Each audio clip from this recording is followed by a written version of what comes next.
In a quiet village nestled between misty mountains and lush forests, there lived a man named Hiroshi. He was a stonecutter, an honest, hard-working man who spent his days chiseling away at mighty rocks to shape them into stones for buildings, temples, and statues. Hiroshi lived a modest life. His home was a small cottage made of wood and stone. His meals were simple bowls of rice and vegetables, and his clothes were rough and plain. Yet, despite his honest living, Hiroshi often looked with envy at the wealth and power of others.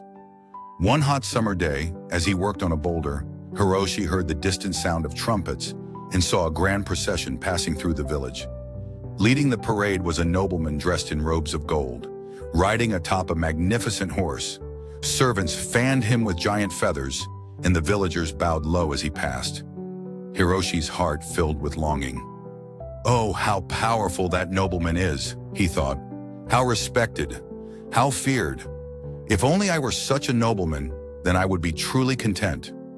No sooner had he spoken these words than a strange thing happened. The mountain winds whispered around him, and suddenly Hiroshi found himself dressed in splendid robes, seated atop a magnificent horse. He was the nobleman now. Servants rushed to obey his commands. The villagers bowed low in his presence. At first, Hiroshi felt jubilant. He ordered great feasts, commanded festivals, and basked in the admiration of the people. Yet as the sun blazed down, he grew uncomfortable in his heavy robes. Despite his wealth, he could not escape the oppressive heat. Looking up, Hiroshi saw the sun shining fiercely overhead. He realized, no matter how powerful I am, the sun is greater. It rules over all, even me. Envy once again stirred in his heart. If only I were the sun, then I would be truly content. Again the winds whispered, and Hiroshi became the sun. He blazed down upon the earth, scorching the fields and parching the rivers. Villagers and noblemen alike cowered under his might. But soon a dark cloud drifted in and blocked his rays. Try as he might, Hiroshi could not pierce through the cloud. Frustrated, he thought, "This cloud is mightier than I. If only I were the cloud." With the mountain's breath, Hiroshi became the cloud. He poured rain upon the land, flooded rivers, and brought mighty storms. Houses trembled before him, and forests bent to his fury. Yet as he roamed, he crashed against a towering mountain that would not budge. The mountain stood tall and unshaken by his rain or wind. Hiroshi realized, the mountain is mightier than I. If only I were the mountain.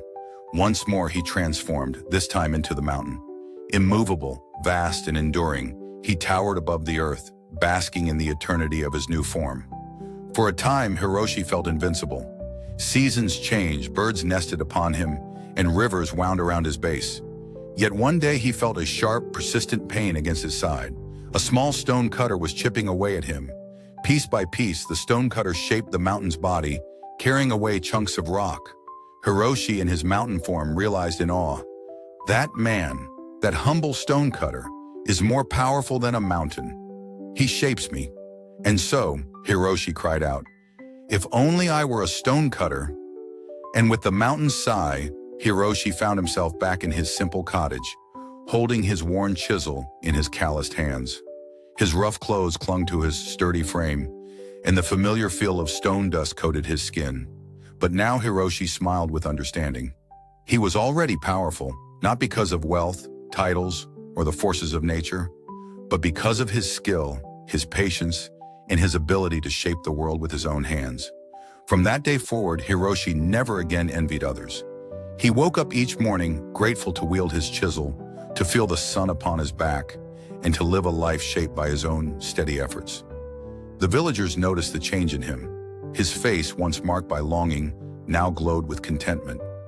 Though he remained a humble stone cutter, Hiroshi's happiness grew richer than any treasure, and his story spread far beyond the village, a living lesson for generations to come. True strength comes from embracing who you are and shaping your life with your own hands, not from wishing to be someone else. Please like, share, and subscribe.